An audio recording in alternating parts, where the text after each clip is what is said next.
Todėl kartais valgom mažai, o vis tiek nekūdėjam. Tai gali būti ir skydliaukės sutrikimai. Jeigu skydliaukės hipofunkcija, sulėtėja visas gyvenimas, sulėtėja metabolizmas ir negalim to svorio atsikratyti. Mano sveikatinimo koncepcija susidaro iš dviejų pagrindinių dalykų. Tai pirmas – mažiau insulino ir antras – geresnė žarnyno mikrobiota. Ką reiškia mažiau insulino? Kada mes mažiau saldaus valgom, ypatingai saldus gėrimai, tai apie juos nekalbu, bet aš pats tai ir mažai valgau ten ir kokių angliavandenių ir košių kokių mažai, galim taip sakyti. Per du kraštutinumus galime sulyginti. Sakykime, valgysim lašinius, turėsim aukštą testosteroną, valgysim košes, turėsim estrogeno per daug. Estrogeno kaip per daug mes turėsim ir krūtis, ir pilvą didelį. Tai va, tai rekomenduoju pasirinkti. Ar valgyti lašinius, ar košes valgyti. Dabar insulino rezistencija labai svarbus dalykas, labai aktualu, todėl kad tas šokinėjantis cukrus mums ir sukelia tos alkio taip pat šokinėjimus. Aš valgau 2 kartus per dieną.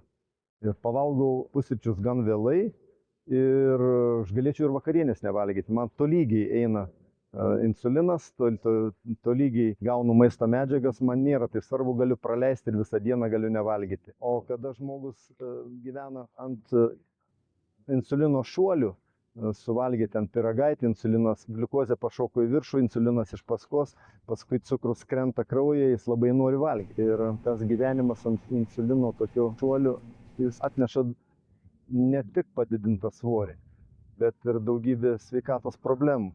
Taip kad rekomenduočiau saugotis viso to, kas saldu, ar tai būtų cukraus gaminiai, ar tai fruktozės būtų. Jeigu ten kokie saldus vaisiai, tai nereikia jų dideliais kiekiais valgyti. Kuo saldesnį, pavyzdžiui, uogas, dabar uogų metas, mėlynės, prašau, valgyti galim daugiau, jos rūgštesnės, o šilauogių jau galim paragauti, bet jau daug nerekomenduočiau valgyti.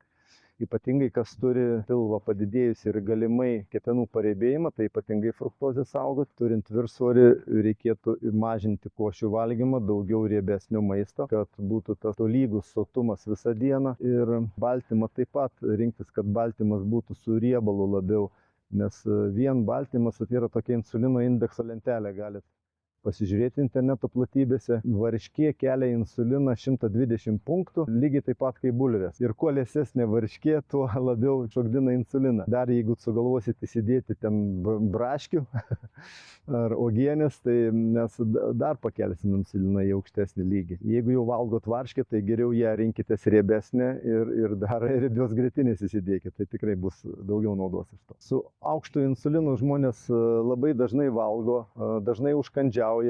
Net mašinoje galim pastebėti, kad pavalgę pietų žmonės važiuoja mašinoje ir dar ten kažką užkandžiauja. Jie visada turės viršsvorį, jie turės visokiausių negalavimų. Ten visas sąrašas. Tiesą sakant, insulinas turbūt yra visų mūsų negalavimų ta pati pagrindinė priežastis. O toliau tai reikia žarnyno mikrobiotą gerinti. Žarnyno mikrobiotą, tos patologinės bakterijos, kurios maitinamos yra angliavandeniais pertekliniais, jos tuoja sąlygas ir mes labai norim. Tada matom tą saldų maistą, Lidlo duris pradarom ir ten mums bulkučių kvapas taip pat traukia prisidėti krepšį baltų miltų gaminių, o ne daržovių. Tada jau atėjus į daržovių skyrių nebėra vietos krepšyje.